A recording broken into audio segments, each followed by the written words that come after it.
ਸਨਮਾਨਯੋਗ ਗੁਰੂ ਨਿਵਾਜੀ ਸਾਧ ਸੰਗਤ ਜੀਓ,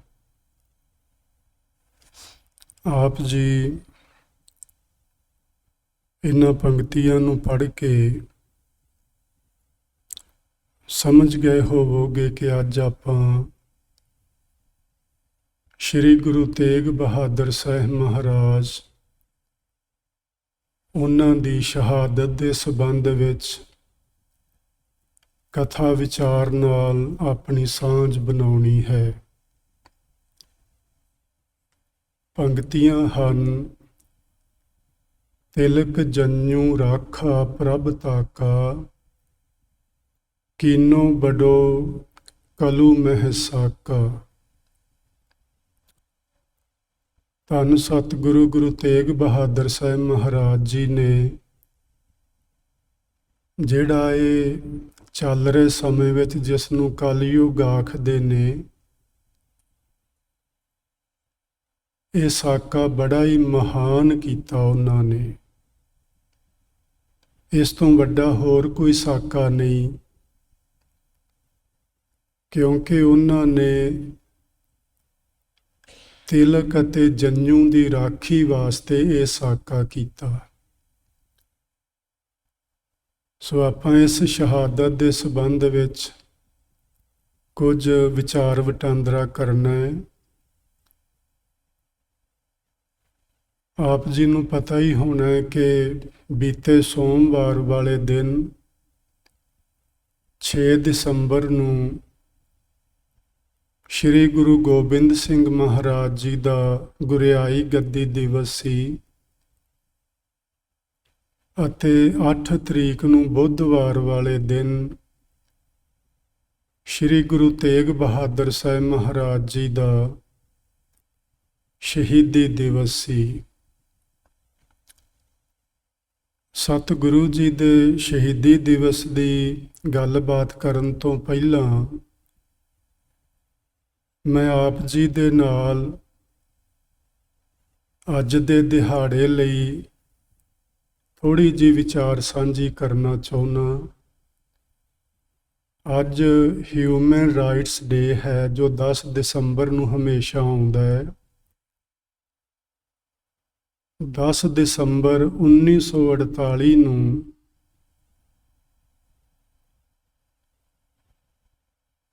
ਇਹ ਯੂਨਾਈਟਿਡ ਨੇਸ਼ਨ ਜਨਰਲ ਅਸੈਂਬਲੀ ਦੇ ਅੰਦਰ ਇੱਕ ਇਜਲਾਸ ਹੋਇਆ, ਜਿਸ ਦੇ ਮਤਾ ਨੰਬਰ 217A-3 ਰਾਹੀਂ ਪ੍ਰਵਾਨ ਕੀਤਾ ਅਤੇ ਐਲਾਨਿਆ ਗਿਆ, ਜਿਸ ਨੂੰ ਆਪਾਂ ਆਪਣੀ ਭਾਸ਼ਾ ਵਿੱਚ ਮਨੁੱਖੀ ਅਧਿਕਾਰਾਂ ਬਾਰੇ ਵਿਸ਼ਵ ਵਿਆਪੀ ਐਲਾਨਨਾਮਾ ਆਖਦੇ ਹਾਂ। ਇਸ ਐਲਾਨਨਾਮੇ ਦੇ ਅੰਦਰ ਬਹੁਤ ਚੰਗੇ ਚੰਗੇ ਬਚਨ ਲਿਖੇ ਹੋਏ ਨੇ, ਜਿਹੜੇ ਸਾਰੀ ਮਨੁੱਖ ਜਾਤੀ ਲਈ ਬੜੇ ਹੀ ਗੁਣਕਾਰੀ ਅਤੇ ਲਾਭਕਾਰੀ ਹਨ। ਪਰ ਮੈਨੂੰ ਲੱਗਦਾ ਹੈ ਕਿ ਜਿਵੇਂ ਉਹ ਕਾਗਜ਼ਾਂ ਵਿੱਚ ਹੀ ਲਿਖੇ ਹੋਏ ਨੇ, ਇਸ ਆਰਟੀਕਲ 'ਚ ਲਿਖੇ ਹੋਏ ਨੇ, ਬਾਹਰ ਕਿਤੇ ਉਹ ਨਜ਼ਰ ਨਹੀਂ ਆਉਂਦੇ। ਸੋ ਆਪਾਂ ਥੋੜ੍ਹਾ ਜਿਹਾ ਉਸ ਐਲਾਨਨਾਮੇ ਦੇ ਵਿੱਚੋਂ ਆਰਟੀਕਲ ਨੰਬਰ 1 ਤੇ ਆਰਟੀਕਲ ਨੰਬਰ 2 ਦਾ ਪਹਿਲਾ ਪੈਰਾਗ੍ਰਾਫ ਆਪਾਂ ਪੜ੍ਹਨਾ ਹੈ, ਤੇ ਇਹਦੇ 'ਚੋਂ ਸਾਨੂੰ ਕਈ ਚੀਜ਼ਾਂ ਸਮਝ ਆ ਜਾਣੀਆਂ ਨੇ। ਨੰਬਰ 1 ਥੱਲੇ ਲਿਖਿਆ ਹੈ, ਸਾਰਾ ਮਨੁੱਖੀ ਪਰਿਵਾਰ ਆਪਣੀ ਮਹਿਮਾ, ਸ਼ਾਨ ਅਤੇ ਹੱਕਾਂ ਦੇ ਪੱਖੋਂ ਜਨਮ ਤੋਂ ਹੀ ਆਜ਼ਾਦ ਹੈ। ਵੇਖਣਾ ਹੈ ਕਿ ਕੀ ਸੱਚਮੁੱਚ ਹੀ ਸਾਰੀ ਮਾਨਵਤਾ ਨੂੰ ਜਨਮ ਤੋਂ ਹੀ ਆਜ਼ਾਦੀ ਮਿਲ ਜਾਂਦੀ ਹੈ,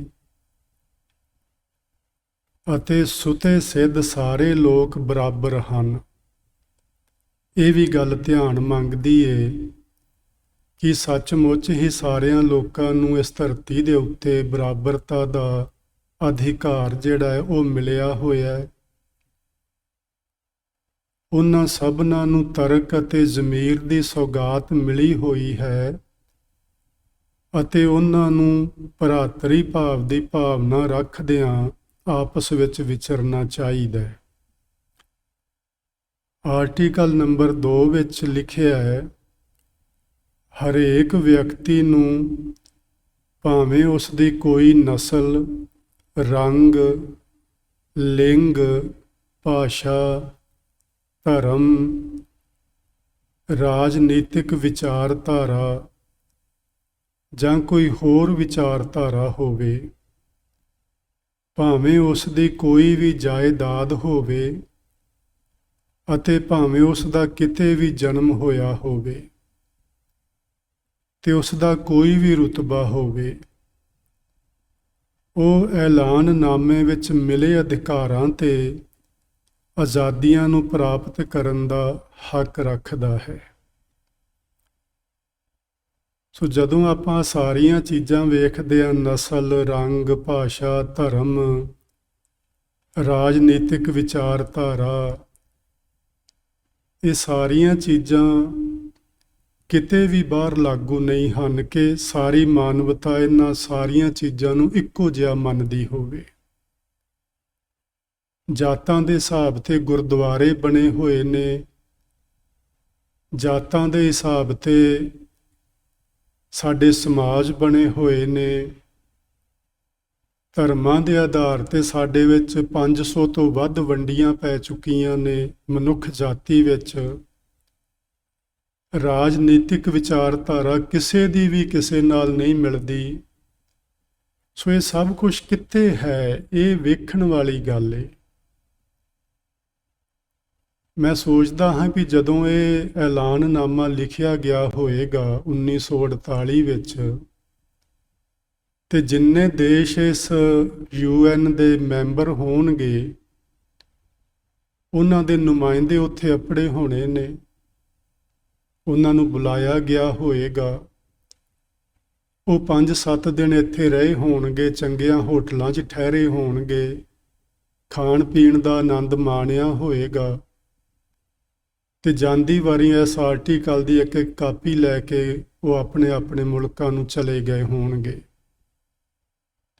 ਜਾ ਕੇ ਇਹਦੀਆਂ ਕਾਪੀਆਂ ਟੇਬਲ ਤੇ ਰੱਖਤੀਆਂ ਹੋਣਗੀਆਂ, ਕਿਸੇ ਨੇ ਨਹੀਂ ਪੜ੍ਹੀਆਂ, ਨਾ ਕਿਸੇ ਨੂੰ ਸੁਣਾਈਆਂ, ਨਾ ਇਹਨੂੰ ਕਿਤੇ ਲਾਗੂ ਕੀਤਾ।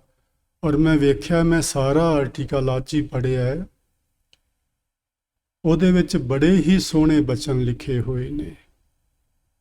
ਔਰ ਇਹ ਚਾਹੀਦਾ ਕਿ ਇਸ ਆਰਟੀਕਲ ਨੂੰ ਪੂਰੀ ਦੁਨੀਆ ਤੱਕ ਪਹੁੰਚਾਇਆ ਜਾਵੇ, ਇਸ ਨੂੰ ਸਮਝਿਆ ਜਾਵੇ, ਇਹਦੇ ਮੁਤਾਬਕ ਅਸੀਂ ਜ਼ਿੰਦਗੀ ਜੀਵੀਏ ਤੇ ਕਿੰਨੇ ਹੀ ਸਾਡੇ ਮਾਨਵਤਾ ਦੇ ਜਿਹੜੇ ਝਗੜੇ ਝੇੜੇ ਨੇ ਉਹ ਸਹਿ ਸੁਭਾਏ ਮਿਟ ਸਕਦੇ ਨੇ। ਇਸ ਆਰਟੀਕਲ ਦੇ 2 ਜਿਹੜੇ ਆਰਟੀਕਲ ਨੇ, ਮੈਂ 1 ਨੰਬਰ ਤੇ 2 ਨੰਬਰ ਇਸ ਲਈ ਪੜ੍ਹੇ ਨੇ।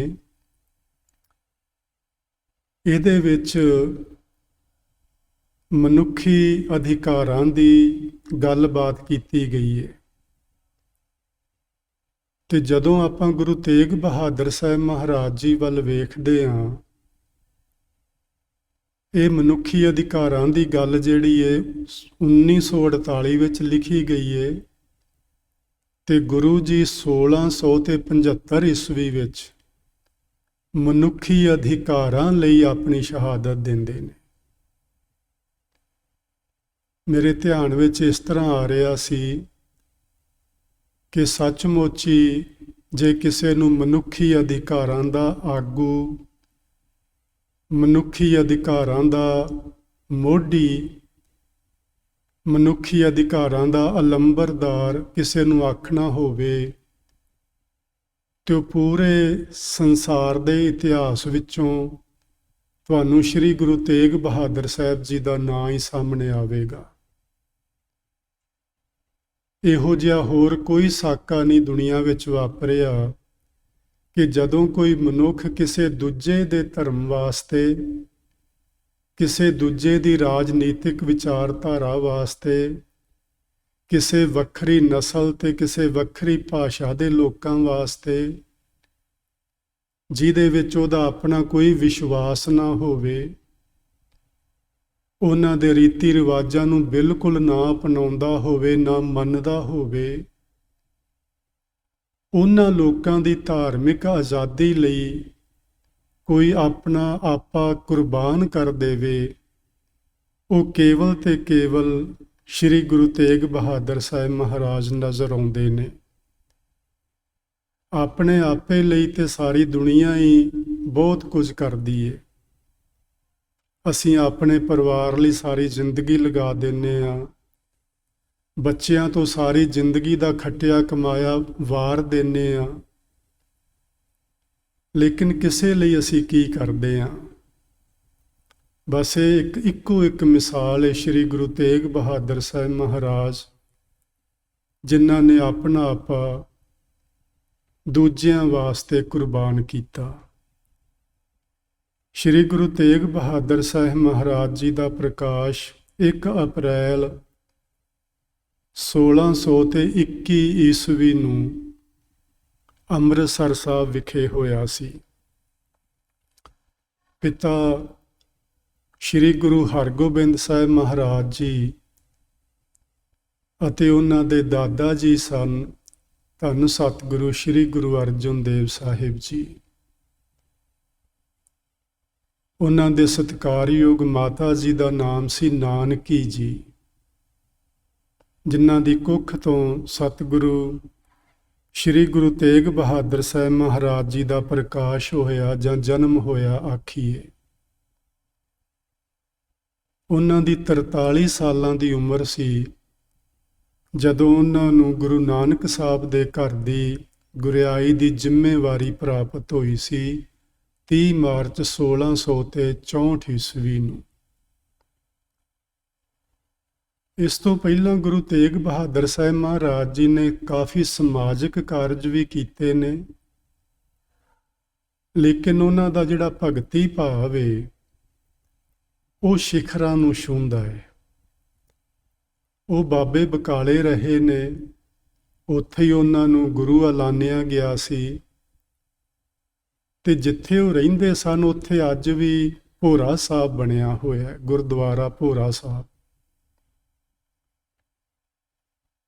ਤੇ ਜਿੱਥੇ ਉਹਨਾਂ ਦੇ ਸੀਸ ਦਾ ਸੰਸਕਾਰ ਹੋਇਆ ਆਨੰਦਪੁਰ ਸਾਹਿਬ ਵਿਖੇ, ਉੱਥੇ ਵੀ ਉਹਨਾਂ ਦਾ ਘਰ ਸੀ, ਉੱਥੇ ਵੀ ਭੋਰਾ ਸਾਹਿਬ ਬਣਿਆ ਹੋਇਆ ਹੈ। ਸਾਡੇ ਸਿੱਖ ਪ੍ਰਚਾਰਕ ਬਹੁਤ ਜ਼ੋਰ ਦਿੰਦੇ ਨੇ ਕਿ ਸਿੱਖ ਭੋਰੇ ਦੇ ਵਿੱਚ ਬਹਿਣ ਵਾਲਾ ਨਹੀਂ ਗੁਰੂ ਜੀ ਨੇ ਬਣਾਇਆ। ਮੈਂ ਇਹਦੇ ਨਾਲ ਸਹਿਮਤ ਹਾਂ ਵੀ ਸਾਨੂੰ ਭੋਰਿਆਂ ਵਿੱਚ ਬਹਿਣ ਲਈ ਗੁਰੂ ਜੀ ਨੇ ਨਹੀਂ ਆਖਿਆ, ਪਰ ਉਹ ਜਿੱਥੇ ਦੋ ਥਾਵਾਂ ਤੇ ਰਹੇ, ਦੋਵਾਂ ਥਾਵਾਂ ਤੇ ਭੋਰਾ ਸਾਹਿਬ ਬਣੇ ਹੋਏ ਨੇ। ਇਹਦਾ ਮਤਲਬ ਸਮਝਣ ਦੀ ਲੋੜ ਹੁੰਦੀ ਹੈ, ਲੜਨ ਝਗੜਨ ਦੀ ਲੋੜ ਨਹੀਂ ਹੁੰਦੀ ਜੀ। ਸਾਡੇ ਲੋਕ ਨਾ ਬਸ ਛੋਟੀ ਛੋਟੀ ਗੱਲ ਤੇ ਕਿਤੇ ਦੀ ਕਿਤੇ ਬਹਿਸ ਨੂੰ ਪਹੁੰਚਾ ਦਿੰਦੇ ਨੇ। ਭੋਰੇ ਵਿੱਚ ਬੈਠਣਾ ਕੋਈ ਪਾਪ ਨਹੀਂ, ਕੋਈ ਗੁਨਾਹ ਨਹੀਂ। ਭੋਰੇ ਦਾ ਮਤਲਬ ਸਿਰਫ ਇੰਨਾ ਹੀ, ਇਕਾਂਤ ਵਿੱਚ ਬੈਠਣਾ। ਜੇ ਕੋਈ ਅੰਮ੍ਰਿਤ ਵੇਲੇ ਉੱਠ ਕੇ ਬੇਸਮੈਂਟ ਵਿੱਚ ਜਾ ਕੇ ਬਹਿ ਜਾਏ ਵੀ ਉੱਥੇ ਇਕਾਂਤ ਤੇ ਕੀ ਨੁਕਸਾਨ ਹੋ ਚੱਲਿਆ ਹੈ, ਤੇ ਕਿਹੜਾ ਸਿੱਖੀ ਦਾ ਕੋਈ ਸਿਧਾਂਤ ਪਿਆ ਟੁੱਟਦਾ ਹੈ। ਭੋਰਾ ਮੈਨੇ ਬੇਸਮੈਂਟ ਹੋਰ ਕੀ ਹੈ ਵੀ ਉੱਥੇ ਥੋੜੀ ਸ਼ਾਂਤੀ ਹੁੰਦੀ ਹੈ, ਬਾਹਰ ਦਾ ਰੌਲਾ ਰੱਪਾ ਨਹੀਂ ਪਹੁੰਚਦਾ। ਉੱਥੇ ਬੈਠ ਕੇ ਅੰਮ੍ਰਿਤ ਵੇਲੇ 2 ਘੜੀਆਂ ਰੱਬ ਦੀ ਯਾਦ ਵਿੱਚ ਬੰਦਾ ਜੁੜੇ ਤੇ ਉਸ ਤੋਂ ਬਾਅਦ ਆਪਣਾ ਸਾਰਾ ਦਿਨ ਕੰਮ ਧੰਦਾ ਕਰੇ। ਤੇ ਮੈਨੂੰ ਲੱਗਦਾ ਹੈ ਗੁਰੂ ਤੇਗ ਬਹਾਦਰ ਸਾਹਿਬ ਮਹਾਰਾਜ ਇਸ ਤਰ੍ਹਾਂ ਹੀ ਕਰਦੇ ਰਹੇ ਹੋਣਗੇ।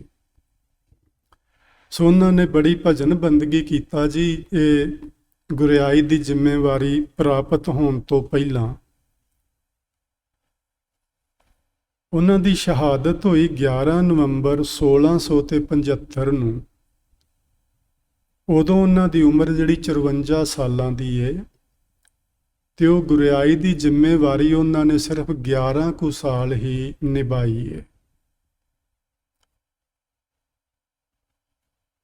ਸੋ ਸੰਨ 1675 ਵਿੱਚ ਉਹਨਾਂ ਦੀ ਸ਼ਹਾਦਤ ਹੋਈ ਤੇ ਉਹਨਾਂ ਦੀ ਸ਼ਹਾਦਤ ਹੋਈ ਨੂੰ 346 ਸਾਲ ਪੂਰੇ ਹੋ ਚੁੱਕੇ ਨੇ। ਸੋ ਮੇਰਾ ਕਹਿਣ ਤੋਂ ਮਤਲਬ ਸੀ ਕਿ 346 ਸਾਲ ਅੱਜ ਤੋਂ ਪਹਿਲਾਂ ਕਿਸੇ ਨੇ ਜੇ ਮਨੁੱਖੀ ਅਧਿਕਾਰਾਂ ਦੀ ਗੱਲ ਕੀਤੀ ਤੇ ਉਹ ਸਨ ਗੁਰੂ ਤੇਗ ਬਹਾਦਰ ਸਾਹਿਬ ਮਹਾਰਾਜ, ਕਿ ਕਿਸੇ ਨੂੰ ਕੋਈ ਹੱਕ ਨਹੀਂ ਕਿ ਕੋਈ ਆਦਮੀ ਕਿਸੇ ਦੂਜੇ ਦੇ ਹੱਕਾਂ ਨੂੰ ਖੋਹ ਲਵੇ, ਉਹਦੇ ਅਧਿਕਾਰ ਉਹਨੂੰ ਨਾ ਦਿੱਤੇ ਜਾਣ। ਸੋ ਜਿੱਥੇ ਮੈਂ ਇਹ ਗੱਲ ਕੀਤੀ ਹੈ ਕਿ ਜੇ ਮਨੁੱਖੀ ਅਧਿਕਾਰਾਂ ਦੇ ਸਭ ਤੋਂ ਪਹਿਲੇ ਆਗੂ ਜੇ ਆਖਣਾ ਹੋਵੇ ਤੇ ਸ੍ਰੀ ਗੁਰੂ ਤੇਗ ਬਹਾਦਰ ਸਾਹਿਬ ਜੀ ਨੂੰ ਆਖਿਆ ਜਾ ਸਕਦਾ ਹੈ। ਔਰ ਜੇ ਉਹਨਾਂ ਨੂੰ ਭਾਰਤ ਦੇ ਸਭ ਤੋਂ ਪਹਿਲੇ ਰਾਸ਼ਟਰ ਪਿਤਾ ਆਖਿਆ ਜਾਣਾ ਹੋਵੇ ਤੇ ਉਹ ਵੀ ਗੁਰੂ ਤੇਗ ਬਹਾਦਰ ਸਾਹਿਬ ਜੀ ਨੂੰ ਹੀ ਆਖਣਾ ਚਾਹੀਦਾ ਹੈ। ਰਾਸ਼ਟਰਪਤੀ ਤੁਸੀਂ ਜਿਹਨੂੰ ਮਰਜ਼ੀ ਬਣਾ ਲਓ, ਉਹ ਤੇ ਰਬੜ ਦੀ ਸਟੈਂਪ ਹੁੰਦੀ ਹੈ ਨਾ, ਜਿੱਥੇ ਮਰਜ਼ੀ ਲਵਾ ਲਵੋ। ਲੇਕਿਨ ਰਾਸ਼ਟਰ ਪਿਤਾ ਹੋਣਾ ਇਹ ਸੱਚਮੁੱਚ ਹੀ ਇੱਕ ਅਹਿਮ ਖਿਆਲ ਹੈ, ਔਰ ਇਹ ਸ੍ਰੀ ਗੁਰੂ ਤੇਗ ਬਹਾਦਰ ਸਾਹਿਬ ਮਹਾਰਾਜ ਨੂੰ ਹੀ ਸੋਭਦਾ ਹੈ। ਛੋਟੀ ਜੀ ਉਮਰ ਸੀ ਉਹਨਾਂ ਦੀ, ਜਿਸ ਦਿਨ ਉਹ 5.5 ਸਾਲਾਂ ਦੇ ਜਾਂ 5 ਸਾਲਾਂ ਦੇ ਸਨ, ਜਦੋਂ ਆਪਣੇ ਵੱਡੇ ਭਰਾ ਬਾਬਾ ਗੁਰਦਿੱਤਾ ਜੀ ਦੇ ਵਿਆਹ ਵਿੱਚ ਬਰਾਤ ਵਿੱਚ ਜਾਣ ਲਈ ਤਿਆਰ ਮਾਤਾ ਜੀ ਨੇ ਉਹਨਾਂ ਨੂੰ ਕੀਤਾ ਸੀ। ਤੇ ਜਿੱਥੇ ਕਰਕੇ ਬਰਾਤ ਦੀ ਤਿਆਰੀ ਸੀ, ਬਰਾਤ ਨੇ ਰਵਾਨਾ ਹੋਣਾ ਸੀ ਜਿੱਥੋਂ ਕਰਕੇ, ਉੱਥੇ ਕਰਕੇ ਕਾਫੀ ਰੌਣਕ ਮੇਲਾ ਬਣਿਆ ਹੋਇਆ ਸੀ। ਉੱਥੇ ਇੱਕ ਛੋਟਾ ਜਿਹਾ ਬੱਚਾ, ਸਿਆਲ ਦੇ ਦਿਨ ਸਨ ਤੇ ਕੱਪੜੇ ਉਹਦੇ ਤਨ ਤੇ ਕੋਨੀ ਠਰੂ ਠਰੂ ਕਰਦਾ ਸੀ ਪਿਆ। ਤੇ ਤੇਗ ਬਹਾਦਰ ਸਾਹਿਬ ਮਹਾਰਾਜ ਉਹਦੇ ਕੋਲ ਚਲੇ ਗਏ ਤੇ ਆਖਣ ਲੱਗੇ, ਬੱਚਾ ਤੇ ਨਹੀਂ ਵੀ ਜਿਵੇਂ ਉਹਦੀ ਉਮਰ ਦੇ ਹੀ ਸਨ ਆਪ ਵੀ ਕੀ ਤੇਰੇ ਕੋਲ ਕੱਪੜੇ ਨਹੀਂ, ਤੂੰ ਨੰਗਾ ਹੀ ਤੁਰਿਆ ਫਿਰਦਾ ਹੈ। ਉਹਨੇ ਹੱਥ ਜੋੜ ਕੇ ਆਖਿਆ, ਨਹੀਂ ਜੀ ਮੇਰੇ ਕੋਲ ਕੱਪੜੇ ਨਹੀਂ, ਜੇ ਹੁੰਦੇ ਤੇ ਮੇਰੀ ਮਾਂ ਪਵਾ ਨਾ ਦਿੰਦੀ। ਤੇਗ ਬਹਾਦਰ ਸਾਹਿਬ ਮਹਾਰਾਜ ਜੀ ਨੇ ਆਪਣਾ ਉਹ ਕੀਮਤੀ ਪੁਸ਼ਾਕਾ ਉਤਾਰਿਆ ਤੇ ਉਹ ਛੋਟੇ ਜਿਹੇ ਬੱਚੇ ਨੂੰ ਪਹਿਨਾ ਦਿੱਤਾ। ਤੇ ਜਿਹੜਾ ਕੋਈ ਗਲ ਵਿੱਚ ਕੋਈ ਕੀਮਤੀ ਗਹਿਣਾ ਪਾਇਆ ਸੀ ਉਹ ਵੀ ਲਾ ਕੇ ਉਹਨੂੰ ਦਿੱਤਾ ਤੇ ਆਖਿਆ, ਲੈ ਮਾਂ ਨੂੰ ਦੇ ਦੇਈਂ, ਉਹਨੂੰ ਆਖੀ ਮੈਨੂੰ ਹੋਰ ਬਣਵਾ ਦੇਵੇ। ਤੇ ਆਪ ਘਰ ਆ ਗਏ ਨਿਰਵਸਤਰ। ਮਾਤਾ ਜੀ ਨੇ ਪੁੱਛਿਆ, ਬੇਟਾ ਤੈਨੂੰ ਬੜੇ ਸੋਹਣੇ ਪੁਸ਼ਾਕੇ ਪਾ ਕੇ ਭੇਜਿਆ ਸੀ, ਕਿੱਥੇ ਨੇ? ਆਖਣ ਲੱਗੇ, ਮਾਂ ਉਹ ਤੇ ਬਾਹਰ ਨਾ ਬੱਚਾ ਕੋਈ ਠੰਡ ਵਿੱਚ ਠਰੂ ਠਰੂ ਕਰਦਾ ਸੀ ਪਿਆ, ਤੇ ਮੈਂ ਉਹਨੂੰ ਪੁੱਛਿਆ ਤੇ ਉਹ ਆਖਣ ਲੱਗਾ ਵੀ ਸਾਡੇ ਕੋਲ ਕੱਪੜੇ ਹੈ ਹੀ ਨਹੀਂ, ਤੇ ਮੈਂ ਉਹ ਆਪਣਾ ਪੁਸ਼ਾਕਾ ਉਹਨੂੰ ਪਵਾ ਦਿੱਤਾ ਵੀ ਲੈ ਤੂੰ ਪਾ ਲਾ। ਤੇ ਮੈਨੂੰ ਤੇ ਪਤਾ ਸੀ ਕਿ ਮੇਰੀ ਮਾਂ ਨੇ ਹੋਰ ਦੇ ਦੇਣੇ ਨੇ, ਤੇ ਉਹ ਤੇ ਕਹਿੰਦਾ ਸੀ ਮੇਰੀ ਮਾਂ ਕੋਲ ਹੈ ਹੀ ਨਹੀਂ, ਉਹ ਮੈਨੂੰ ਕਿੱਥੋਂ ਪਵਾਏ, ਇਸ ਲਈ ਮੈਂ ਉਹਨੂੰ ਦੇ ਦਿੱਤੇ। ਵਿਦਵਾਨ ਲੋਕ ਇਹ ਗੱਲ ਲਿਖਦੇ ਨੇ ਕਿ ਛੋਟੀ ਜੀ ਉਮਰ ਵਿੱਚ, ਜਦੋਂ ਕਿ ਉਹਨਾਂ ਦੀ 5 ਕੁ ਸਾਲਾਂ ਦੀ ਉਮਰ ਏ, ਉਹ ਕਿਸੇ ਦੇ ਦੁੱਖ ਨੂੰ ਵੇਖ ਕੇ ਦੁਖੀ ਹੋ ਉੱਠਦੇ ਸਨ ਔਰ ਆਪਣੇ ਗਲੋਂ ਕੱਪੜੇ ਲਾ ਕੇ ਵੀ ਦੇ ਦਿੰਦੇ ਸਨ। ਤੇ ਸੱਚਮੁੱਚ ਹੀ ਜੇ ਭਾਰਤ ਦੇ ਲੋਕਾਂ ਨੂੰ ਜ਼ਰੂਰਤ ਪਈ ਤੇ ਉਹਨਾਂ ਨੇ ਆਪਣੇ ਤਨ ਦੀ ਚਾਦਰ ਲਾ ਕੇ ਉਹਨਾਂ ਉੱਤੇ ਪਾ ਦਿੱਤੀ। ਆਪਣੇ ਤਨ ਦੀ ਚਾਦਰ ਨੂੰ ਉਹਨਾਂ ਨੇ ਵਿਸ਼ਵ ਚਾਦਰ ਬਣਾ ਦਿੱਤਾ। ਇਹ ਹਨ ਗੁਰੂ ਤੇਗ ਬਹਾਦਰ ਸਾਹਿਬ ਮਹਾਰਾਜ, ਜਿਨ੍ਹਾਂ ਨੇ ਆਪਣਾ ਸਭ ਕੁਝ ਹੀ ਮਾਨਵਤਾ ਤੋਂ ਘੋਲ ਘੁਮਾਇਆ। ਤੇ ਜਦੋਂ ਆਪਾਂ ਉਹਨਾਂ ਦੀ ਸ਼ਹਾਦਤ ਦੀ ਗੱਲ ਕਰਦੇ ਹਾਂ, ਉਹਨਾਂ ਕੱਲਿਆਂ ਦੀ ਸ਼ਹਾਦਤ ਨਹੀਂ ਹੋਈ, ਸਗੋਂ ਉਹਨਾਂ ਦੇ ਨਾਲ ਉਹਨਾਂ ਦੇ 3 ਬੜੇ ਸੂਰਬੀਰ ਯੋਧੇ ਸਿੱਖ ਨਾਲ ਸਨ, ਜਿਨ੍ਹਾਂ ਦੀ ਸ਼ਹਾਦਤ ਪਹਿਲਾਂ ਹੋਈ ਗੁਰੂ ਤੇਗ ਬਹਾਦਰ ਸਾਹਿਬ ਮਹਾਰਾਜ ਜੀ ਤੋਂ। ਜਦੋਂ ਇਹ ਦਿੱਲੀ ਪਹੁੰਚੇ, ਭਾਈ ਮਤੀ ਦਾਸ ਪਹਿਲਾ ਸ਼ਹੀਦ ਹੈ ਗੁਰੂ ਤੇਗ ਬਹਾਦਰ ਸਾਹਿਬ ਮਹਾਰਾਜ ਜੀ ਦੇ ਇਸ ਸਾਕੇ ਦੇ ਅੰਦਰ। ਭਾਈ ਮਤੀ ਦਾਸ ਜੀ ਨੂੰ ਜਦੋਂ ਜੇਲ੍ਹ ਖਾਨੇ ਵਿੱਚੋਂ ਕੱਢ ਕੇ ਸਾਹਮਣੇ ਲਿਆਂਦਾ ਗਿਆ ਤੇ ਉਹਦੇ ਨਾਲ ਇਹ 3 ਗੱਲਾਂ ਕੀਤੀਆਂ। ਔਰ ਇਹ 3 ਬਚਨ ਜਿਹੜੇ ਨੇ ਉਹ 4 ਨਾਲ ਹੀ ਕੀਤੇ ਗਏ, 3 ਸਿੱਖਾਂ ਨਾਲ ਤੇ ਚੌਥੇ ਗੁਰੂ ਜੀ ਦੇ ਨਾਲ। ਕਾਜ਼ੀ ਨੇ ਆਖਿਆ 3 ਬਾਤ ਨਿਰਣੈ ਕਰ ਲੀਜੈ, 3 ਗੱਲਾਂ ਸਾਡੀਆਂ ਧਿਆਨ ਨਾਲ ਸੁਣ ਲਓ।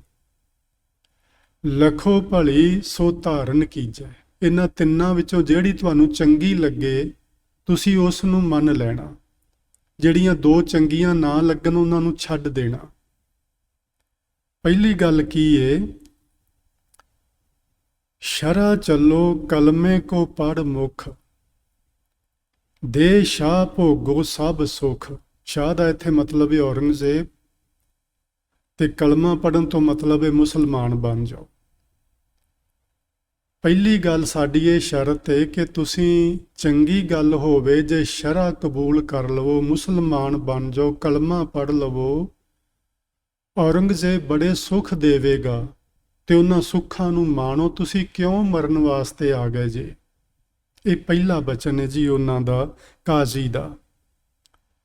ਦੂਜਾ ਬਚਨ ਹੈ, ਜੇ ਹੱਠ ਕਰੋ ਨਾ ਮਾਨੋ ਇਹੋ, ਕਰਾਮਾਤ ਕਾਮਲ ਹੋਏ ਦੇਹ। ਦੂਜੀ ਗੱਲ ਏ, ਜੇ ਤੁਸੀਂ ਕਲਮਾ ਨਹੀਂ ਪੜਨਾ, ਮੁਸਲਮਾਨ ਨਹੀਂ ਬਣਨਾ, ਤੇ ਫਿਰ ਤੁਸੀਂ ਸੁਣਿਆ ਅਸੀਂ ਕਿ ਤੁਸੀਂ ਬੜੀ ਕਰਾਮਾਤ ਕਰਕੇ ਵਿਖਾ ਸਕਦੇ ਹੋ, ਤੇ ਕੋਈ ਕਰਾਮਾਤ ਕਰਕੇ ਵਿਖਾਓ ਸਾਨੂੰ। ਤੀਜਾ ਬਚਨ ਆਖਿਆ, ਜੇ ਇਹ ਦੋਨੋਂ ਨਾਹਿਨ ਮਾਨੋ, ਆਪਣੇ ਪਾਨ ਪ੍ਰਾਨ ਕਉ ਹਾਨੋ। ਜੇ ਉਤਲੀਆਂ ਦੋਵੇਂ ਗੱਲਾਂ ਤੁਹਾਨੂੰ ਨਹੀਂ ਮਨਜ਼ੂਰ ਤੇ ਫਿਰ ਆਪਣੇ ਹੱਥੀਂ ਆਪਣੇ ਪ੍ਰਾਣਾਂ ਦਾ ਘਾਤ ਕਰਨ ਲਈ ਤਿਆਰ ਹੋ ਜਾਓ, ਭਾਵ ਤੁਹਾਨੂੰ ਫਿਰ ਕਤਲ ਕਰ ਦਿੱਤਾ ਜਾਏਗਾ। ਇਹ 3 ਸ਼ਰਤਾਂ ਉਹਨਾਂ ਸਾਰਿਆਂ ਸੂਰਬੀਰਾਂ ਦੇ ਸਾਹਮਣੇ ਰੱਖੀਆਂ ਗਈਆਂ ਵਾਰੀ-ਵਾਰੀ। ਭਾਈ ਮਤੀ ਦਾਸ ਜੀ ਨੇ ਇਹ ਗੱਲ ਆਖੀ ਕਿ ਆ ਜਿਹੜੀਆਂ ਉਤਲੀਆਂ ਤੁਹਾਡੀਆਂ 2 ਗੱਲਾਂ ਨੇ ਇਹ ਤੇ ਸਾਨੂੰ ਮਨਜ਼ੂਰ ਨਹੀਂ ਹਨ, ਤੇ ਜਿਹੜਾ ਬਚਨ ਤੀਜਾ ਏ ਅਸੀਂ ਇਹਦੇ ਵਾਸਤੇ ਹੀ ਇੱਥੇ ਆਏ ਹੋਏ ਹਾਂ। ਅਸੀਂ ਇੱਥੇ ਸ਼ਾਹ ਕੋਲੋਂ ਸੁੱਖ ਲੈਣ ਲਈ ਨਹੀਂ ਆਏ, ਅਸੀਂ ਇੱਥੇ ਆਪਣਾ ਧਰਮ ਤਬਦੀਲ ਕਰਨ ਲਈ ਨਹੀਂ ਆਏ, ਅਸੀਂ ਸਿਰਫ ਤੇ ਸਿਰਫ ਆਪਣਾ ਆਪਾ ਮਾਨਵ ਜਾਤੀ ਤੋਂ ਘੋਲ ਘੁਮਾਉਣ ਆਏ ਹਾਂ, ਵਾਰਨ ਆਏ ਹਾਂ, ਅਸੀਂ ਸ਼ਹਾਦਤਾਂ ਪ੍ਰਾਪਤ ਕਰਨ ਲਈ ਆਏ ਹਾਂ। ਔਰ ਜਿਨ੍ਹਾਂ ਦੇ ਧਰਮ ਤਿਲਕ ਤੇ ਜੰਜੂ ਉੱਤੇ ਤੁਸੀਂ ਵਾਰ ਕਰਦੇ ਹੋ ਉਹਨਾਂ ਨੂੰ ਬਚਾਉਣ ਲਈ ਆਏ ਹਾਂ। ਭਾਈ ਮਤੀ ਦਾਸ ਜੀ ਨੂੰ ਉਸ ਚੁਰਾਹੇ ਵਿੱਚ ਲਿਆ ਕੇ ਖੜਾ ਕੀਤਾ ਗਿਆ। 2 ਫੱਟੇ ਇਸ ਤਰ੍ਹਾਂ ਖੜੇ ਕਰਕੇ ਉਹਨਾਂ ਦੇ ਵਿੱਚ ਉਹਨੂੰ ਜਕੜ ਲਿਆ ਗਿਆ। ਭਾਈ ਮਤੀ ਦਾਸ ਜੀ ਨੂੰ ਆਰਾ ਮੰਗਵਾਇਆ ਗਿਆ। ਕਾਜ਼ੀ ਨੇ ਆਖਿਆ, ਮਤੀ ਦਾਸ ਤੈਨੂੰ ਇਸ ਆਰੇ ਦੇ ਨਾਲ ਚੀਰ ਕੇ 2 ਫਾੜ ਕੀਤੇ ਜਾਣਾ। ਹੁਣ ਜੇ ਤੇਰੀ ਕੋਈ ਅੰਤਿਮ ਖੁਆਇਸ਼ ਹੈ ਤੇ ਸਾਨੂੰ ਦੱਸ ਸਕਦਾ ਹੈ ਤੂੰ। ਭਾਈ ਮਤੀ ਦਾਸ ਜੀ ਨੇ ਇੱਕੋ ਹੀ ਬਚਨ ਆਖਿਆ ਸੀ, ਹੋਰ ਤੇ ਕੋਈ ਖੁਆਇਸ਼ ਨਹੀਂ ਮੇਰੀ, ਪਰ ਇੱਕ ਗੱਲ ਚਾਹੁੰਦਾ ਹਾਂ, ਜਦੋਂ ਮੇਰੇ ਸੀਸ ਉੱਤੇ ਤੁਸੀਂ ਆਰਾ ਰੱਖੋ, ਮੇਰਾ ਮੁੱਖ ਮੇਰੇ ਗੁਰਦੇਵ ਵੱਲ ਰੱਖਣਾ। ਤੇ ਗੁਰੂ ਤੇਗ ਬਹਾਦਰ ਸਾਹਿਬ ਮਹਾਰਾਜ ਉਦੋਂ ਪਿੰਜਰੇ ਵਿੱਚ ਬੰਦ ਨੇ ਤੇ ਪਿੰਜਰਾ ਸਾਹਮਣੇ ਰੱਖਿਆ ਹੋਇਆ ਹੈ। ਤੇ ਭਾਈ ਮਤੀ ਦਾਸ ਕਹਿੰਦੇ ਨੇ ਕਿ ਮੇਰਾ ਜਿਹੜਾ ਮੂੰਹ ਹੈ ਉਸ ਪਿੰਜਰੇ ਵੱਲ ਰੱਖਣਾ, ਮੈਂ ਗੁਰੂ ਦਾ ਦਰਸ਼ਨ ਕਰਦਾ ਹੋਇਆ ਸ਼ਹੀਦੀ ਪ੍ਰਾਪਤ ਕਰਾਂ। ਆਰਾ ਰੱਖਿਆ ਸਿਰ ਤੇ। ਭਾਈ ਸਾਹਿਬ ਨੇ ਆਖਿਆ, ਆਰਾ ਪਿਆਰਾ ਲਗਤ ਹੈ, ਸਹਿਜੇ ਸਹਿਜੇ ਜਾਏ। ਵੇਖਿਆ ਜੇ ਕਾਹਲੀ ਨਾ ਕਰਿਆ ਜੇ, ਕਿਉਂਕਿ ਮੈਂ ਜਪਜੀ ਪੂਰਾ ਪੜ੍ਹਨਾ। ਆਰਾ ਰੱਖਿਆ, ਜਪਜੀ ਸ਼ੁਰੂ ਹੋਇਆ। ਆਰੇ ਦੇ ਨਾਲ ਸਰੀਰ ਦੇ 2 ਫਾੜ ਹੋਏ, ਇੱਕ ਇੱਧਰ ਡਿੱਗਾ ਇੱਕ ਇੱਧਰ ਡਿੱਗਾ। ਤੇ ਸਾਰੇ ਹੀ ਇਤਿਹਾਸਕਾਰ ਇਹ ਗੱਲ ਲਿਖਦੇ ਨੇ ਕਿ ਭਾਈ ਸਾਹਿਬ ਦੇ ਜਿਹੜੇ ਉਹ 2 ਸਰੀਰ ਸਨ, 2 ਫਾੜ ਸਰੀਰ ਇੱਕ ਸਰੀਰ ਦੇ, ਦੋਹਾਂ ਵਿੱਚੋਂ ਹੀ ਜਪਜੀ ਸਾਹਿਬ ਜੀ ਦੇ ਪੜ੍ਹੇ ਜਾਣ ਦੀ ਆਵਾਜ਼ ਆ ਰਹੀ ਸੀ, ਦੋਨਾਂ ਵਿੱਚੋਂ ਹੀ। ਤੇ ਭਾਈ ਸਾਹਿਬ ਨੇ ਜਪਜੀ ਸਾਹਿਬ ਪੂਰਾ ਕੀਤਾ ਤੇ ਫਿਰ ਉਹਨਾਂ ਦਾ ਸਰੀਰ ਸ਼ਾਂਤ ਹੋਇਆ। ਦੂਜੀ ਵਾਰੀ ਆਈ ਭਾਈ ਦਿਆਲ ਦਾਸ ਜੀ ਦੀ। ਉਹਨੂੰ ਵੀ ਉੱਥੋਂ ਜੇਲ੍ਹ ਵਿੱਚੋਂ ਕੱਢ ਕੇ ਲਿਆਂਦਾ, ਉਸੇ ਹੀ ਜਗ੍ਹਾ ਤੇ ਜਿੱਥੇ ਭਾਈ ਮਤੀ ਦਾਸ ਜੀ ਨੂੰ ਆਰੇ ਨਾਲ ਚੀਰ ਕੇ ਸ਼ਹੀਦ ਕੀਤਾ ਹੈ। ਭਾਈ ਦਿਆਲਾ ਜੀ ਨੂੰ ਜਦੋਂ ਉੱਥੇ ਲਿਆਂਦਾ ਗਿਆ ਤੇ ਕਾਜ਼ੀ ਨੇ ਫਤਵਾ ਸੁਣਾਇਆ ਕਿ ਇਹਨੂੰ ਦੇਗ ਵਿੱਚ ਉਬਾਲਿਆ ਜਾਏਗਾ।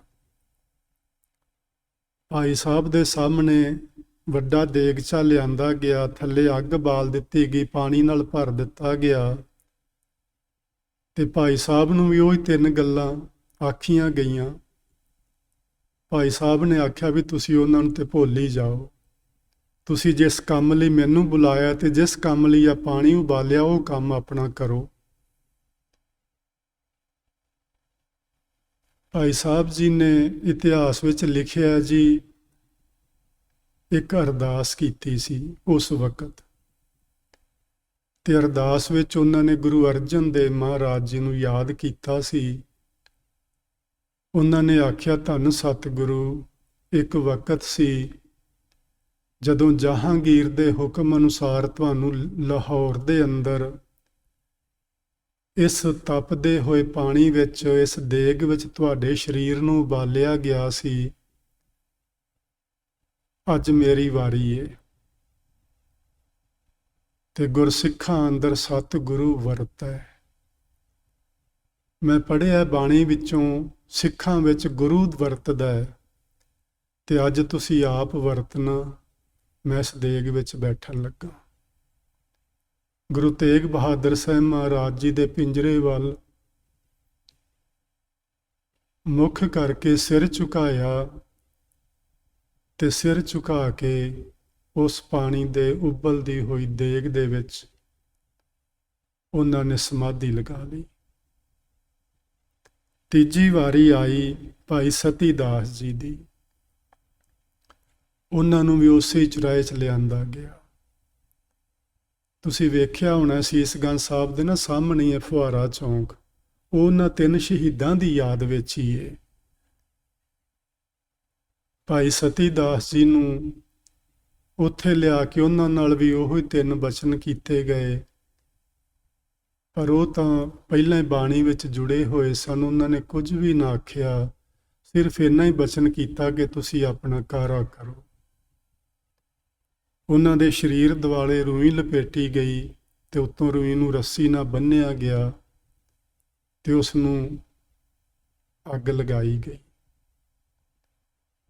ਭਾਈ ਸਤੀ ਦਾਸ ਜੀ ਨੇ ਮੁੱਖ ਆਪਣਾ ਸਤਿਗੁਰੂ ਗੁਰੂ ਤੇਗ ਬਹਾਦਰ ਸਾਹਿਬ ਮਹਾਰਾਜ ਜੀ ਵੱਲ ਰੱਖਿਆ ਸੀ। ਜਪਜੀ ਪੜ੍ਹਦੇ ਰਹੇ ਸਨ।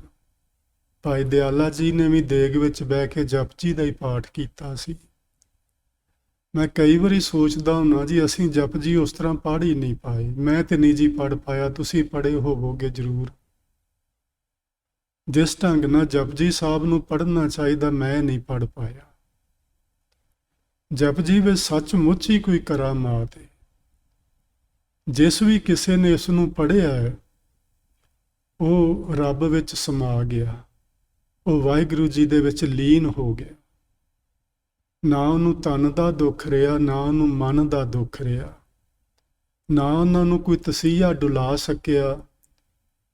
ਜਿਸ ਨਿਸ਼ਾਨੇ ਨੂੰ ਉਹਨਾਂ ਨੇ ਮਿਥਿਆ, ਉਹ ਆਪਣੇ ਨਿਸ਼ਾਨੇ ਤੇ ਪਹੁੰਚ ਕੇ ਹੀ ਰਹੇ। ਇਹ ਸੱਚਮੁੱਚ ਹੀ ਕੋਈ ਜਪਜੀ ਸਾਹਿਬ ਦੇ ਵਿੱਚ ਹੈ ਕਹਾਣੀ। ਸਾਨੂੰ ਚਾਹੀਦਾ ਕਿ ਅਸੀਂ ਥੋੜ੍ਹਾ ਜਿਹਾ ਹੋਰ ਠਰਮੇ ਨਾਲ ਇਸ ਬਾਣੀ ਨੂੰ ਪੜ੍ਹੀਏ, ਸੁਣੀਏ ਤੇ ਵਿਚਾਰੀਏ। ਵਾਰੀ ਆਈ ਗੁਰੂ ਤੇਗ ਬਹਾਦਰ ਸਾਹਿਬ ਮਹਾਰਾਜ ਜੀ ਦੀ। ਜਿਸ ਸਮਾਂ ਤੇ ਹੋ ਗਿਆ, ਮੈਂ 1-2 ਮਿੰਟ ਹੋਰ ਤੁਹਾਡੇ ਲਵਾਂਗਾ। ਗੁਰੂ ਤੇਗ ਬਹਾਦਰ ਸਾਹਿਬ ਮਹਾਰਾਜ ਜੀ ਨੂੰ ਹੁਣ ਪਿੰਜਰੇ ਵਿੱਚੋਂ ਕੱਢਿਆ ਗਿਆ। ਉਹਨਾਂ ਦੇ ਸਾਹਮਣੇ 3 ਸਿੱਖ ਸ਼ਹੀਦ ਹੋਏ ਨੇ ਤੇ ਸ਼ਹਾਦਤਾਂ ਇੰਨੀਆਂ ਸਖਤ ਨੇ, ਜ਼ੁਲਮ ਦੀ ਇੰਤਹਾ ਹੈ।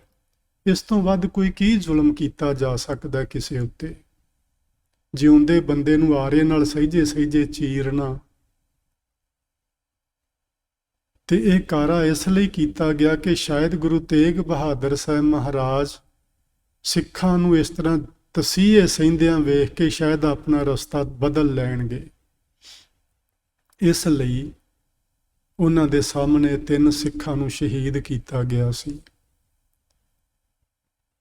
ਗੁਰੂ ਤੇਗ ਬਹਾਦਰ ਸਾਹਿਬ ਮਹਾਰਾਜ ਜੀ ਨੂੰ ਪਿੰਜਰੇ ਚੋਂ ਕੱਢਿਆ ਗਿਆ ਤੇ ਆਖਿਆ ਗਿਆ, ਵੇਖਿਆ ਜੇ ਤੁਹਾਡੇ ਸਿੱਖਾਂ ਨਾਲ ਕੀ ਵਾਪਰੀ।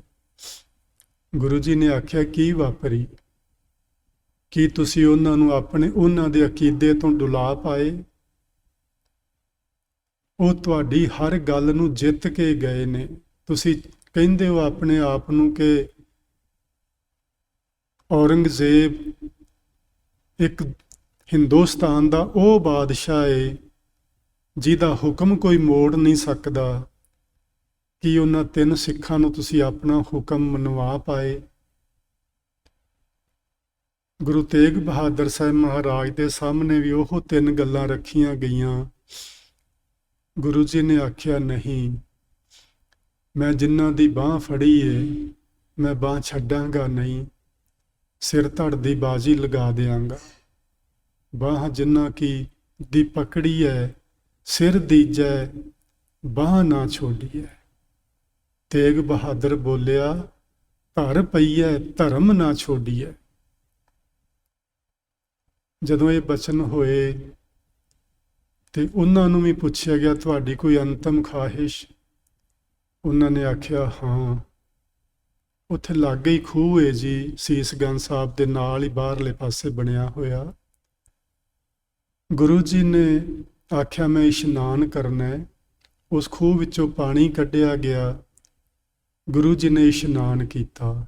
ਇਹ ਦਿਨ ਢਲੇ ਦੀ ਗੱਲ ਹੈ ਜੀ, ਸ਼ਾਮੀ 4-5 ਵਜੇ ਸ਼ਹਾਦਤ ਹੋਈ ਹੈ। ਪਾਣੀ ਕੱਢਿਆ ਗਿਆ ਖੂਹ ਵਿੱਚੋਂ। ਗੁਰੂ ਜੀ ਨੇ ਇਸ਼ਨਾਨ ਕੀਤਾ। ਇਸ਼ਨਾਨ ਕਰਕੇ ਆਪਣਾ ਕਮੀਜ਼ ਪਾਇਆ ਤੇ ਉਸ ਜਗ੍ਹਾ ਤੇ ਆ ਕੇ ਬੈਠੇ। ਉੱਥੇ ਉਦੋਂ ਰੁੱਖ ਹੁੰਦਾ ਸੀ, ਕਹਿੰਦੇ ਨੇ ਹੁਣ ਨਹੀਂ ਹੈਗਾ। ਉਸ ਰੁੱਖ ਦੇ ਥੱਲੇ ਆ ਕੇ ਚੌਂਕੜਾ ਲਗਾ ਕੇ ਬੈਠੇ ਤੇ ਉਹਨਾਂ ਨੇ ਆਖਿਆ, ਹੋਰ ਕੋਈ ਖੁਆਇਸ਼? ਉਹਨਾਂ ਆਖਿਆ ਵੀ ਮੈਨੂੰ ਥੋੜ੍ਹਾ ਜਿਹਾ ਸਮਾਂ ਦਿਓ, ਮੈਂ ਗੁਰੂ ਨਾਨਕ ਸਾਹਿਬ ਜੀ ਦੀ ਅੰਮ੍ਰਿਤਮਈ ਬਾਣੀ ਜਪਜੀ ਦਾ ਪਾਠ ਕਰ ਲਵਾਂ।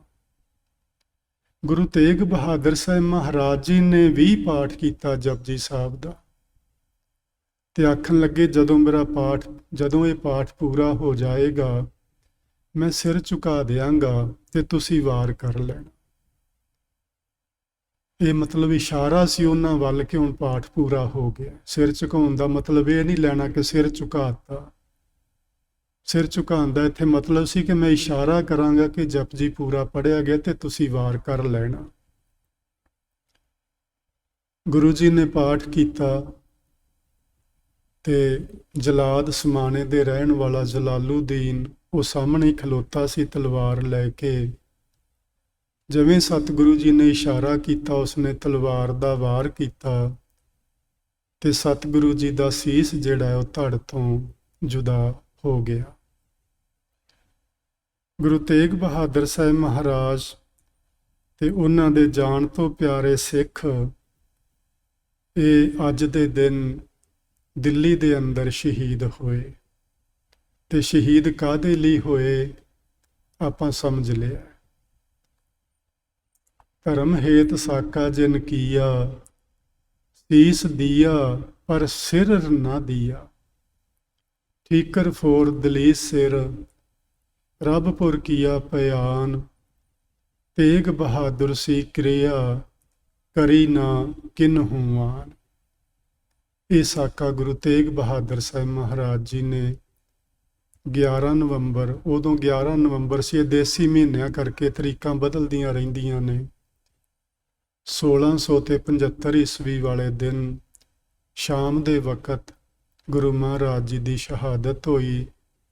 ਇੱਕ ਬੜਾ ਹਨੇਰ ਗੁਬਾਰ ਮੱਚਿਆ, ਜਿਸ ਹਨੇਰ ਗੁਬਾਰ ਦਾ ਫਾਇਦਾ ਲੈਂਦਿਆਂ ਹੋਇਆਂ ਭਾਈ ਜੈਤਾ ਜੀ ਨੇ ਗੁਰੂ ਮਹਾਰਾਜ ਦਾ ਸੀਸ ਚੁੱਕਿਆ ਤੇ ਉਹ ਆਨੰਦਪੁਰ ਲੈ ਗਿਆ। ਭਾਈ ਲੱਖੀ ਸ਼ਾਹ ਹੁਰਾਂ ਨੇ ਗੁਰੂ ਮਹਾਰਾਜ ਜੀ ਦਾ ਧੜ ਆਪਣੇ ਗੱਡਿਆਂ ਵਿੱਚ ਰੱਖਿਆ ਤੇ ਉਹ ਰਕਾਬਗੰਜ ਲੈ ਗਏ। ਇਹ ਇਸ ਧਰਤੀ ਦੇ ਇਤਿਹਾਸ ਵਿੱਚ ਪਹਿਲੇ ਗੁਰ ਵਿਅਕਤੀ ਨੇ ਜਿਨ੍ਹਾਂ ਦੇ ਸਰੀਰ ਦਾ ਸੰਸਕਾਰ 2 ਥਾਵਾਂ ਤੇ ਹੋਇਆ ਹੋਵੇ। ਸੀਸ ਦਾ ਸੰਸਕਾਰ ਆਨੰਦਪੁਰ ਸਾਹਿਬ ਵਿੱਚ ਤੇ ਧੜ ਦਾ ਸੰਸਕਾਰ ਦਿੱਲੀ ਰਕਾਬਗੰਜ ਵਾਲੀ ਥਾਂ ਤੇ। ਸੋ ਸਤਿਗੁਰੂ ਜੀ ਦੇ ਅੱਜ ਦੇ ਇਸ ਪਾਵਨ ਸ਼ਹਾਦਤ ਦਿਵਸ ਤੇ ਆਪਾਂ ਦੇਖੋ ਜੀ, ਵਿਚਾਰ ਤੇ ਆਪਾਂ ਨਹੀਂ ਕਰ ਸਕਦੇ, ਇੰਨੀ ਲਾਸਾਨੀ ਕੁਰਬਾਨੀ ਹੈ, ਸ਼ਹਾਦਤ ਹੈ, ਉਹਨਾਂ ਦੀ ਕਥਾ ਅਕਥਨੀय ਹੈ।